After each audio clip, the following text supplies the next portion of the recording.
Malam itu, hujan rintik-rintik membasahi jalanan Bojonegoro.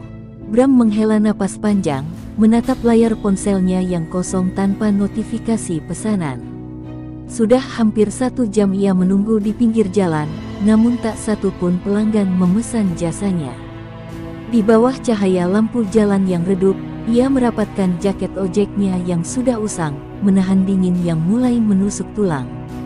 Pikiran Bram melayang pada ibunya di rumah, seorang wanita tua yang tubuhnya semakin lemah dari hari ke hari. Sejak stroke ringan 2 tahun lalu, ibunya tak lagi bisa bekerja. Semua beban keluarga kini bertumpu pada Bram seorang diri. Saat akhirnya sebuah pesanan masuk, Bram tersenyum kecil, merasa sedikit lega. Ia segera menyalakan mesin motornya yang sudah tua dan berderak kasar. Dengan hati-hati, ia melintasi jalanan yang licin, berharap kali ini ia bisa mendapatkan uang cukup untuk membeli obat ibunya. Namun, takdir seolah gemar mempermainkannya. Sesampainya di lokasi, pelanggan yang ia jemput membatalkan pesanan secara sepihak. "Maaf, Mas, saya sudah dijemput teman," ujar lelaki itu dengan santai, tanpa sedikit pun memikirkan bagaimana Bram harus menanggung kerugian atas pembatalan mendadak itu. Bram hanya bisa menghela napas dan menahan amarahnya. Tidak ada gunanya marah pada seseorang yang bahkan tidak peduli dengan kesulitannya. Dengan perasaan hampa, ia memutuskan untuk kembali ke rumah. Jalanan mulai sepi, hanya suara deru motornya yang menemani perjalanan pulangnya. Namun, di tengah jalan, ia melewati sebuah warung kecil tempat biasa ia membeli makanan. Ia berhenti sejenak, menghitung uang receh di sakunya. Setelah berpikir panjang, ia hanya membeli sebungkus nasi dan lauk sederhana, bukan untuk dirinya, tetapi untuk ibunya di rumah. Setibanya di rumah, Bram disambut oleh suara batuk ibunya dari dalam kamar. Ia segera menghampiri wanita tua itu, matanya berkaca-kaca melihat tubuh ibunya yang semakin kurus. "Bu, makan dulu ya, aku sudah belikan nasi," ucapnya dengan lembut. Ibunya tersenyum lemah, mengambil makanan yang Bram berikan. "Kamu sudah makan, Nak?" tanya ibunya. Bram hanya mengangguk, berbohong agar ibunya tidak khawatir. Padahal, perutnya sudah kosong sejak siang tadi. Setelah memastikan ibunya makan dan minum obat, Bram duduk di teras rumah, menatap langit malam yang mendung. Hatinya terasa berat, pikirannya dipenuhi pertanyaan tentang nasibnya. Sampai kapan ia harus terus berjuang sendirian seperti ini? Sampai kapan ia harus menahan lapar demi ibunya? Ia ingin menangis, tetapi air matanya seakan sudah habis. Dunia seolah tak berpihak padanya, seakan kemiskinan telah menjadi takdir yang tak bisa dihindari. Malam semakin larut, dan angin dingin berhembus kencang. Bram menutup matanya sejenak, berharap besok akan ada keajaiban. Namun, jauh di lubuk hatinya, ia tahu bahwa hidupnya hanya akan terus seperti ini, berjuang tanpa kepastian. Di kejauhan, suara aliran sungai Bengawan Solo terdengar samar, seperti bisikan misterius yang memanggilnya. Tapi Bram terlalu lelah untuk peduli. Ia hanya ingin tidur, melupakan kesedihan walau hanya untuk 1 malam. Yang tak Bram ketahui, takdirnya akan berubah dalam waktu dekat. Sebuah pertemuan yang tak terduga akan membawanya ke jalan yang berbeda, jalan yang penuh kemewahan, tetapi juga penuh bahaya. Malam ini mungkin ia tidur dalam kemiskinan, tetapi esok hari, hidupnya tak akan pernah sama lagi. Malam semakin larut, tetapi Bram masih terjaga. Di dalam rumah kecilnya, ia hanya bisa berbaring menatap langit-langit, pikirannya terus dipenuhi kecemasan tentang esok hari. Perutnya yang kosong berontak, namun ia sudah terbiasa dengan rasa lapar. Di luar, suara angin yang menerpa pepohonan terdengar seperti bisikan samar yang mengundangnya keluar. Ada perasaan gelisah yang aneh di dalam hatinya, seolah ada sesuatu yang menunggunya di luar sana. Setelah beberapa saat ragu, ia bangkit dari kasur tipisnya dan melangkah keluar rumah dengan langkah gontai. Udara malam terasa lebih dingin dari biasanya, menusuk hingga ke tulang. Bram menarik napas panjang, mencoba menghilangkan rasa sesak di dadanya. Tanpa tujuan yang jelas, ia menghidupkan motornya dan mulai berkendara menyusuri jalanan sepi. Hanya lampu jalan yang remang-remang menjadi penerang. Entah kenapa, langkahnya membawanya ke tepian Sungai Bengawan Solo, tempat yang jarang ia kunjungi pada malam hari. Suasana di sana begitu sunyi, hanya suara air yang mengalir pelan dan desiran angin yang terdengar. Namun, ada sesuatu yang terasa berbeda malam ini. Udara di sekitarnya terasa lebih berat, seolah ada mata yang mengawasinya. Bram menghentikan motornya dan duduk di tepi sungai. Ia menatap air yang gelap dan tenang, pikirannya melayang pada segala kesulitan yang ia hadapi. "Kenapa hidup sekeras ini padaku?" gumamnya lirih, suaranya hampir tenggelam dalam hembusan angin. Tanpa sadar, matanya mulai basah. Ia merasa kecil di hadapan dunia, merasa tak berdaya melawan nasibnya yang tak kunjung membaik. Saat ia sedang larut dalam kesedihan, tiba-tiba matanya menangkap sesuatu yang aneh di tengah sungai. Di atas batu besar yang sedikit menjorok ke air, berdiri sosok wanita berbalut kebaya hijau. Rambut panjangnya tergerai, tertiup angin malam, dan wajahnya begitu cantik, seolah bukan manusia biasa.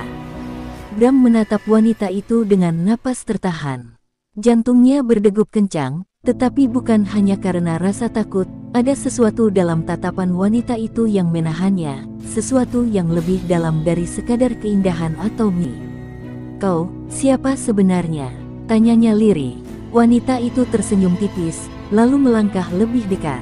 Tubuhnya tampak melayang di atas permukaan air, seperti angin yang menari tanpa beban. "Aku adalah Nyi Lara," ujarnya, suaranya lembut tetapi penuh kewibawaan. "Aku sudah lama mengamati manusia yang datang dan pergi di tepi sungai ini. Tapi kau berbeda, Bram. Aku melihat penderitaanmu, pengorbananmu untuk ibumu, dan aku ingin membantumu." Bram mengerutkan kening, mencoba memahami kata-kata itu. "Membantu?" tanyanya, suaranya masih dipenuhi keraguan. "Kenapa kau ingin membantuku? Aku hanya seorang manusia biasa, aku bahkan bukan siapa-siapa." Nyi Lara menatapnya dengan sorot mata yang sulit ditebak. "Karena aku bisa merasakan kepedihanmu," katanya pelan. "Hidupmu terlalu keras, dan dunia ini terlalu kejam padamu. Aku bisa memberimu sesuatu yang selama ini kau impikan, kekayaan, keberuntungan, kehidupan yang lebih baik." Kata-kata itu menggema dalam kepala Bram. Kekayaan, kehidupan yang lebih baik. Selama ini, ia sudah lelah berjuang hanya untuk bertahan hidup. Ia sudah terlalu sering menelan pahitnya penolakan, terlalu lama menahan lapar, terlalu banyak menanggung kesedihan yang seolah tak berujung. Jika benar apa yang dikatakan wanita ini, mungkinkah ini jalan keluar dari penderitaannya? Namun, sebelum ia bisa menjawab, Nyi Lara mengangkat tangannya. Dari dalam air, sesuatu perlahan muncul, sebuah gelang emas berukir indah, bercahaya redup dalam kegelapan malam. "Pakai ini," katanya, "dan hidupmu akan berubah. Orderanmu akan selalu ramai, keberuntungan akan berpihak padamu, dan kau tidak akan pernah merasakan kelaparan lagi." Bram menatap gelang itu, perasaan bimbang menyelimuti hatinya. "Apa, ada syaratnya?" tanyanya dengan suara serak. Ia bukan orang bodoh. Tidak mungkin ada sesuatu yang begitu berharga diberikan secara cuma-cuma. Senyum Nyi Lara perlahan memudar. Matanya yang tadi lembut kini berubah tajam. "Hanya satu," katanya tegas. "Kau tidak boleh jatuh cinta pada wanita manusia. Jika kau melanggarnya, kau akan kehilangan segalanya, bahkan mungkin lebih."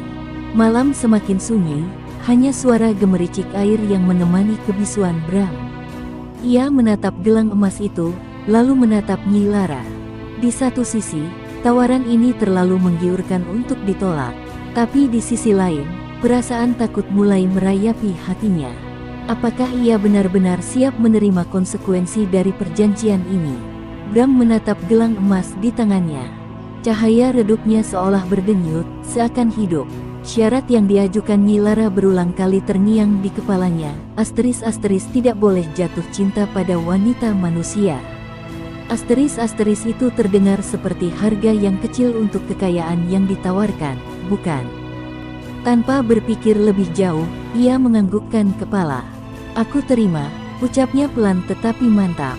Nyi Lara tersenyum, tetapi ada sesuatu dalam senyum itu yang membuat udara di sekitar Bram terasa lebih dingin. "Bagus," katanya, lalu mengangkat tangannya. Perlahan, gelang itu melayang dan melingkar dengan sempurna di pergelangan tangan Bram. Saat gelang itu menyentuh kulitnya, ia merasakan kehangatan aneh mengalir ke seluruh tubuhnya, seolah darahnya mendidih dalam sekejap. Pandangannya sempat kabur, dan dalam beberapa detik, kegelapan menyelimuti kesadarannya. Saat Bram membuka mata, ia sudah berada di kamarnya. Napasnya tersengal, tubuhnya masih terasa panas, tetapi gelang itu tetap ada di pergelangannya, berkilau dalam cahaya remang-remang kamar. Ia mengusap wajahnya, mencoba memahami apakah semua yang ia alami tadi malam hanyalah mimpi. Namun, ketika ponselnya berbunyi, ia melihat sesuatu yang mengejutkan. Belasan pesanan ojek masuk secara bersamaan, sesuatu yang sebelumnya hampir mustahil terjadi. Dengan cepat, ia meraih jaket dan helmnya, lalu bergegas keluar. Hari itu adalah hari paling sibuk dalam hidupnya. Orderan datang tanpa henti, seolah semua orang di kota ini ingin naik ojeknya. Setiap kali ia berhenti sejenak untuk istirahat, notifikasi pesanan baru sudah menunggu. Bahkan, ia mendapat pelanggan dari orang-orang kaya yang memberinya tip besar, sesuatu yang tak pernah terjadi sebelumnya. Dalam satu hari, penghasilannya lebih besar dari yang biasanya ia dapat dalam seminggu. Ia mulai percaya keajaiban itu nyata. Tak hanya itu, nasib baik seakan mengejarnya di mana-mana. Ia menemukan dompet berisi jutaan rupiah di jalan, dan saat ia menyerahkannya ke pemiliknya, pria itu malah memberinya hadiah uang sebagai tanda terima kasih. Seorang pengusaha restoran tiba-tiba menawarkan pekerjaan sampingan dengan gaji tinggi. Bahkan, ibunya yang biasanya sakit-sakitan terlihat lebih segar hari itu. Semua ini terasa seperti mimpi. Asteris, apakah ini kekuatan gelang pemberian Nyi Lara? Asteris, hari-hari berikutnya berjalan dengan luar biasa. Bram mulai menabung, membayar hutang-hutang lama, dan bahkan mulai merenovasi rumah kecilnya yang dulu nyaris roboh. Orang-orang di sekitarnya mulai melihat perubahannya. Teman-teman sesama driver ojek heran bagaimana Bram bisa tiba-tiba mendapat begitu banyak keberuntungan. Beberapa orang mulai bertanya-tanya, tetapi Bram hanya tersenyum dan berkata, "Mungkin aku hanya sedang beruntung." Namun, di balik semua itu, ada sesuatu yang terasa aneh. Setiap malam, ia selalu bermimpi tentang Nyi Lara. Wanita itu berdiri di tepian sungai, menatapnya dengan senyum misterius. Dalam mimpinya, ia bisa mendengar suara gemercik air yang semakin lama semakin keras, seolah ingin menelannya. Meski hidupnya kini jauh lebih baik, ada sesuatu dalam hatinya yang tetap merasa tak tenang. Bram berpikir, mungkin ini hanya proses adaptasi terhadap kehidupan barunya. Bagaimanapun, setelah bertahun-tahun hidup dalam kesulitan, wajar jika ia masih sulit percaya bahwa keberuntungan kini berpihak padanya. Ia menepis semua keraguan itu dan terus menjalani harinya dengan optimisme baru. Asteris, tanpa ia sadari, ini hanyalah awal dari perubahan besar dalam hidupnya, perubahan yang tak selalu membawa kebahagiaan. Asteris, hari-hari Bram dipenuhi keberuntungan. Penghasilannya melimpah, ibunya semakin sehat, dan ia mulai menikmati kehidupan yang sebelumnya hanya bisa ia impikan. Namun, di balik semua itu, ada sesuatu yang terus menghantuinya, mimpi-mimpi aneh tentang Nyi Lara. Setiap malam, ia melihat wanita itu berdiri di tepian sungai, tersenyum padanya, seolah mengingatkannya akan janji yang telah mereka buat. Setiap kali ia terbangun, keringat dingin membasahi tubuhnya, tetapi ia berusaha mengabaikannya. Asteris, aku hanya harus menjalani hidupku seperti biasa. Asteris, batinnya meyakinkan diri. Suatu sore, setelah seharian mengantar pelanggan, Bram memutuskan untuk beristirahat di sebuah kedai kopi kecil di pinggir kota. Saat ia menyeruput kopinya, matanya tanpa sadar tertuju pada seorang wanita yang duduk sendirian di sudut ruangan. Wanita itu terlihat sederhana, mengenakan kemeja putih dan celana jeans, tetapi ada sesuatu dalam dirinya yang menarik perhatian Bram. Rambut panjangnya tergerai indah, dan matanya tampak lembut tetapi menyimpan kesedihan. Bram tak bisa mengalihkan pandangannya. Ada perasaan aneh dalam hatinya, sesuatu yang sudah lama ia lupakan. Wanita itu sedang membaca buku, tetapi sesekali ia tampak termenung, seolah tenggelam dalam pikirannya sendiri. Tanpa sadar, Bram bangkit dari tempat duduknya dan melangkah mendekat. "Permisi," katanya dengan sedikit gugup. Wanita itu mengangkat wajahnya, menatap Bram dengan mata yang jernih dan penuh kehangatan. "Iya," suaranya lembut, tetapi cukup untuk membuat jantung Bram berdebar lebih cepat. "Aku lihat kau sendirian. Bolehkah aku duduk di sini?" tanyanya, berusaha terdengar santai. Wanita itu tersenyum kecil dan mengangguk. Tentu, percakapan mereka mengalir begitu saja. Wanita itu bernama Anissa, seorang guru honorer yang sedang berjuang mencari penghasilan tambahan. Bram terkejut mendengar kisahnya, betapa kerasnya hidup yang ia jalani, betapa ia harus berjuang sendirian untuk membiayai adiknya yang masih sekolah. Asterisk kisahnya mengingatkan Bram pada dirinya sendiri, pada perjuangan yang ia alami bertahun-tahun. Seiring berjalannya waktu, Bram menyadari sesuatu, ia mulai menyukai Anissa. Ia menikmati setiap percakapan mereka, setiap tawa kecil yang mereka bagi, setiap tatapan mata yang penuh ketulusan. Namun, di balik semua itu, ada ketakutan yang mengintai. Ia ingat perjanjiannya dengan Nyi Lara. Saat malam tiba dan Bram kembali ke rumah, ia menatap gelang emas di pergelangannya. Cahaya gelang itu tampak lebih redup dari biasanya, seolah memberi peringatan. Hatinya mulai gelisah. Ia tahu ia telah melanggar batas yang tak seharusnya ia lewati. Namun, bisakah ia benar-benar menahan perasaannya? Ataukah ini awal dari bencana yang akan menimpa hidupnya? Malam itu, Bram tak bisa memejamkan mata. Ia duduk di tepi ranjang, menatap gelang emas di pergelangannya yang kini terasa lebih berat dari sebelumnya. Pikirannya penuh dengan wajah Anissa, senyumnya, tatapannya, suara lembutnya yang terus terngiang di kepalanya. Apakah ini cinta? Jika iya, maka ia telah melanggar janji yang dibuatnya dengan Nyi Lara. Sebuah perjanjian yang kini terasa lebih menakutkan daripada sebelumnya. Udara malam terasa lebih dingin dari biasanya. Bram memutuskan untuk keluar rumah, mencoba mencari ketenangan di bawah langit malam. Namun, begitu ia melangkah keluar, angin berhembus kencang, membuat dedaunan kering beterbangan di sekitarnya. Ada sesuatu yang aneh malam ini, udara terasa lebih berat, lebih menekan. Suasana sunyi yang tak wajar menyelimuti jalanan. Tiba-tiba, ponselnya bergetar. Sebuah pesan masuk tanpa nama pengirim. Bram, kau melanggar janjimu. Jantungnya berdegup kencang. Tangannya bergetar saat ia membaca pesan itu. Siapa yang mengirimnya? Ia mencoba membalas, tetapi pesan itu langsung menghilang, seolah tak pernah ada.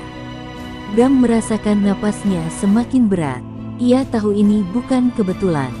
Dengan perasaan cemas, ia naik ke motornya dan melaju menuju Sungai Bengawan Solo. Entah kenapa, ada dorongan kuat dalam dirinya untuk kembali ke tempat di mana semuanya dimulai. Begitu tiba di tepi sungai, suasana terasa lebih mencekam. Air sungai yang biasanya mengalir tenang kini bergolak pelan, seolah ada sesuatu yang bergerak di bawah permukaannya. Kabut tipis mulai muncul, menyelimuti tempat itu dengan aura mistis. Lalu, di kejauhan, Bram melihatnya, Nyi Lara berdiri di atas batu besar di tengah sungai, mengenakan kebaya hijau yang tampak lebih berkilauan dari sebelumnya. Bram, suara Nyi Lara terdengar lembut. Namun ada sesuatu yang berbeda kali ini. Matanya yang dulu penuh ketenangan kini menyala dengan kemarahan yang tertahan. Gelombang air di sekitarnya berputar perlahan, menciptakan pusaran yang semakin membesar. Bram berdiri kaku di tepi sungai, tubuhnya gemetar bukan karena udara malam, tetapi karena ketakutan yang mulai menjalari setiap inci tubuhnya. Kau telah melanggar janjimu, lanjut Nyi Lara, langkahnya perlahan mendekati tepian. Kau tahu apa akibatnya, bukan? Suaranya tetap lembut, tetapi di balik kelembutan itu ada ancaman yang jelas. Angin berhembus lebih kencang, seakan ikut murka bersama sang ratu buaya. Bram menelan ludah, mencoba menguasai dirinya. Aku tidak berniat mengkhianatimu, katanya dengan suara bergetar. Aku tidak bisa mengendalikan perasaanku. Kata-kata itu keluar begitu saja. Ia tahu itu bukan alasan yang bisa diterima, tetapi ia harus mengatakan yang sebenarnya. Nyi Lara mendekat hingga jarak mereka hanya beberapa langkah. Wajahnya tetap cantik, tetapi ada kegelapan yang menguar darinya. Cinta, apakah itu lebih berharga daripada semua yang telah kuberikan padamu? Tanyanya, matanya menelusuri Bram dengan tajam. Kekayaan, keberuntungan, kesehatan untuk ibumu, semua itu akan hilang jika kau memilih wanita manusia itu. Bram tercekat, ia tahu ancaman itu bukan sekadar kata-kata kosong. Jika ia kehilangan segalanya, ia akan kembali ke kehidupannya yang lama, kemiskinan, kelaparan, penderitaan. Namun, bisakah ia benar-benar meninggalkan Anissa? Wanita yang tanpa ia sadari telah mengisi hatinya dengan kebahagiaan yang bahkan kekayaan tak bisa berikan. Berhentilah bertemu dengannya, perintah Nyi Lara. Jika kau tetap melanjutkan perasaanmu, aku tidak akan bisa menjamin keselamatanmu, atau keselamatan orang-orang yang kau sayangi. Kata-kata terakhir itu membuat darah Bram membeku. Asteris orang-orang yang ia sayangi. Apakah itu berarti ibunya, Anissa? Asteris jantungnya berdetak begitu kencang hingga ia merasa sesak. Ia ingin melawan, ingin mengatakan bahwa ia bukan boneka yang bisa dikendalikan. Namun, dalam lubuk hatinya, ia tahu betapa kuatnya Nyi Lara. Jika ia menentangnya, apa yang akan terjadi pada orang-orang yang ia cintai? Ia menundukkan kepala, mengepalkan tangannya erat-erat. Aku mengerti, katanya akhirnya. Matanya terasa panas, tetapi ia tidak punya pilihan. Ia harus membuat keputusan yang akan mengubah hidupnya untuk selamanya. Sejak malam pertemuannya dengan Nyi Lara, Bram hidup dalam bayang-bayang ketakutan. Ia mencoba menjauh dari Anissa, tetapi hatinya berontak.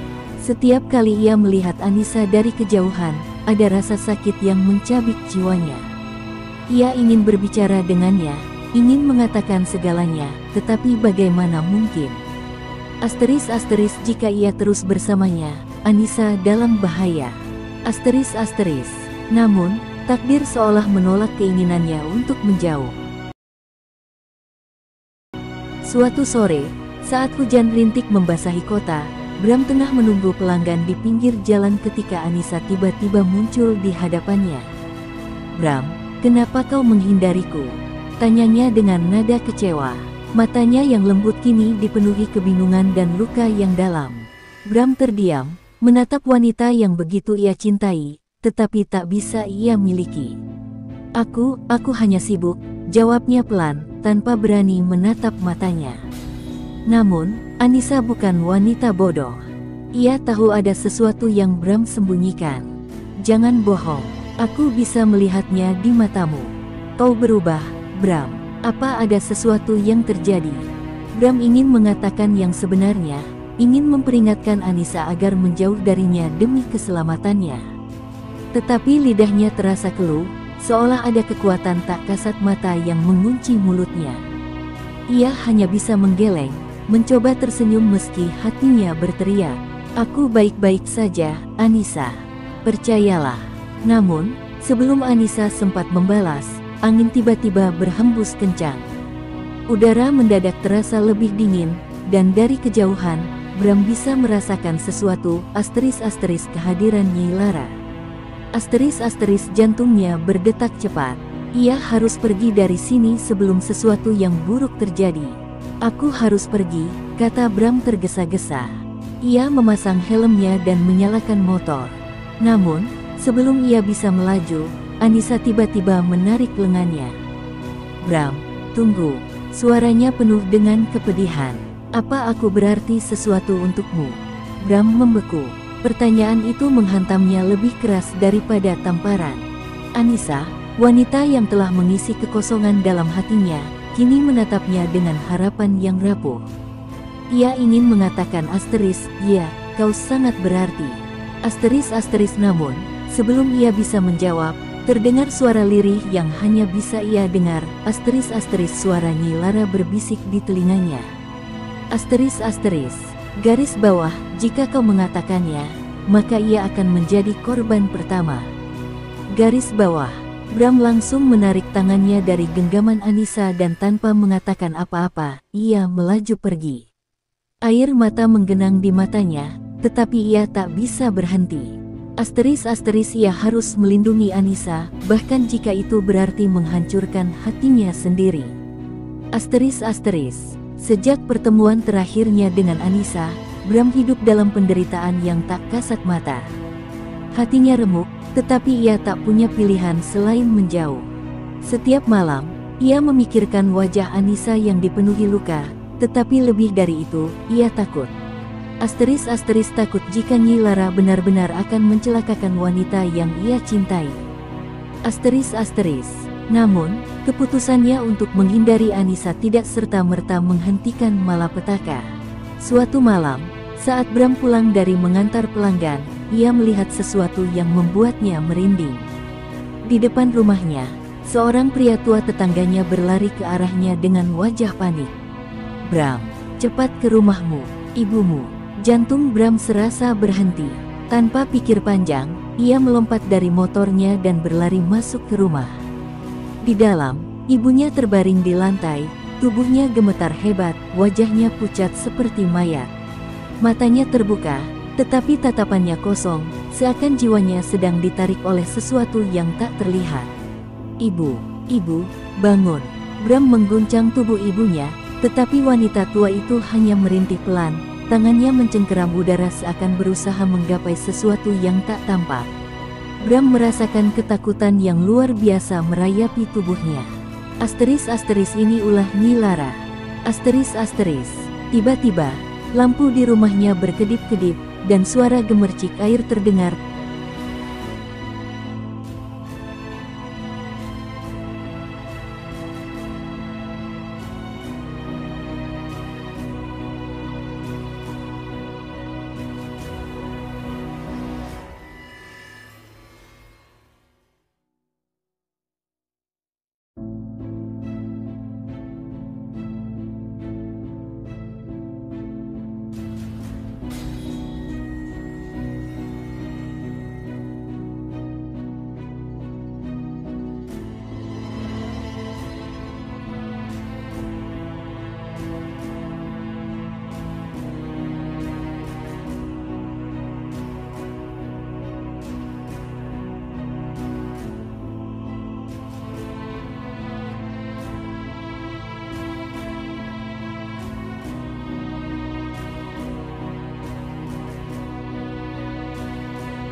Suatu sore, saat hujan rintik membasahi kota, Bram tengah menunggu pelanggan di pinggir jalan ketika Anissa tiba-tiba muncul di hadapannya.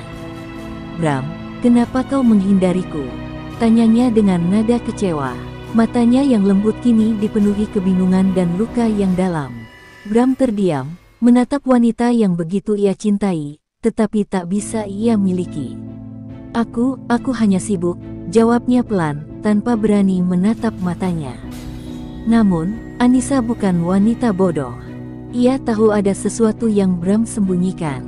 "Jangan bohong, aku bisa melihatnya di matamu. Kau berubah, Bram. Apa ada sesuatu yang terjadi?" Bram ingin mengatakan yang sebenarnya, ingin memperingatkan Anissa agar menjauh darinya demi keselamatannya. Tetapi lidahnya terasa keluh, seolah ada kekuatan tak kasat mata yang mengunci mulutnya. Ia hanya bisa menggeleng, mencoba tersenyum meski hatinya berteriak, "Aku baik-baik saja, Anissa. Percayalah." Namun, sebelum Anissa sempat membalas, angin tiba-tiba berhembus kencang. Udara mendadak terasa lebih dingin, dan dari kejauhan, Bram bisa merasakan sesuatu, asteris kehadiran Nyi Lara. Asteris jantungnya berdetak cepat. Ia harus pergi dari sini sebelum sesuatu yang buruk terjadi. Aku harus pergi, kata Bram tergesa-gesa. Ia memasang helmnya dan menyalakan motor. Namun, sebelum ia bisa melaju, Anissa tiba-tiba menarik lengannya. Bram, tunggu. Suaranya penuh dengan kepedihan. Apa aku berarti sesuatu untukmu? Bram membeku. Pertanyaan itu menghantamnya lebih keras daripada tamparan. Anissa, wanita yang telah mengisi kekosongan dalam hatinya, kini menatapnya dengan harapan yang rapuh. Ia ingin mengatakan ya, kau sangat berarti. Namun, sebelum ia bisa menjawab, terdengar suara lirih yang hanya bisa ia dengar, suara Nyi Lara berbisik di telinganya. Garis bawah, jika kau mengatakannya, maka ia akan menjadi korban pertama. Garis bawah, Bram langsung menarik tangannya dari genggaman Anissa dan tanpa mengatakan apa-apa, ia melaju pergi. Air mata menggenang di matanya, tetapi ia tak bisa berhenti.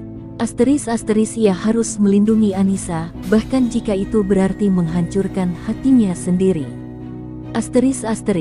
Sejak pertemuan terakhirnya dengan Anissa, Bram hidup dalam penderitaan yang tak kasat mata. Hatinya remuk, tetapi ia tak punya pilihan selain menjauh. Setiap malam, ia memikirkan wajah Anissa yang dipenuhi luka, tetapi lebih dari itu, ia takut. Takut jika Nyi Lara benar-benar akan mencelakakan wanita yang ia cintai. Namun, keputusannya untuk menghindari Anissa tidak serta-merta menghentikan malapetaka. Suatu malam, saat Bram pulang dari mengantar pelanggan, ia melihat sesuatu yang membuatnya merinding. Di depan rumahnya, seorang pria tua tetangganya berlari ke arahnya dengan wajah panik. Bram, cepat ke rumahmu, ibumu. Jantung Bram serasa berhenti. Tanpa pikir panjang, ia melompat dari motornya dan berlari masuk ke rumah. Di dalam, ibunya terbaring di lantai, tubuhnya gemetar hebat, wajahnya pucat seperti mayat. Matanya terbuka, tetapi tatapannya kosong, seakan jiwanya sedang ditarik oleh sesuatu yang tak terlihat. Ibu, bangun. Bram mengguncang tubuh ibunya, tetapi wanita tua itu hanya merintih pelan. Tangannya mencengkeram udara seakan berusaha menggapai sesuatu yang tak tampak. Bram merasakan ketakutan yang luar biasa merayapi tubuhnya. Ini ulah Nyi Lara. Tiba-tiba, lampu di rumahnya berkedip-kedip, dan suara gemercik air terdengar